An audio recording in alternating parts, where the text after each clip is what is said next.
আশপাশে তোমার বন্ধু বান্ধবদের মধ্যে কারোর যদি র্যাঙ্ক ভালো হয়ে থাকে, তুমি একটু খেয়াল করে দেখো যে সে কিন্তু ভীষণ পড়াকু টাইপের, খুব স্টুডিয়াস যেটাকে আমরা বলি। ঠিক আছে, তোমাদের মধ্যে অনেকে হয়তো বলবে না স্যার ও তো পড়েই না, বা অনেকে বলেও, আমি দেখেছি যে আমি পড়িই না, আমার এমনি আমার সব একবার দেখলেই সব হয়ে যায়। এমন যে একদম হতে পারে না বা হয় না আমি বলছি না, অনেকে ফটোগ্রাফিক মেমোরি নিয়ে জন্মায়, সেটা আলাদা, খুব রেয়ার কেস, খুব রেয়ার।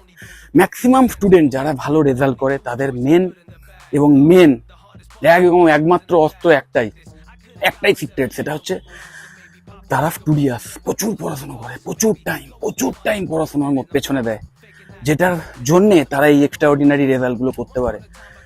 এবং সেই জিনিসটা ভেবে দেখো, এটা কিন্তু তোমার হাতেও রয়েছে, তুমিও ইচ্ছে করলে প্রচুর টাইম পড়াশোনার পেছনে দিতে পারো, তো সেইটা দাওনি, যে কারণে রেজাল্টটা ভালো হয়নি।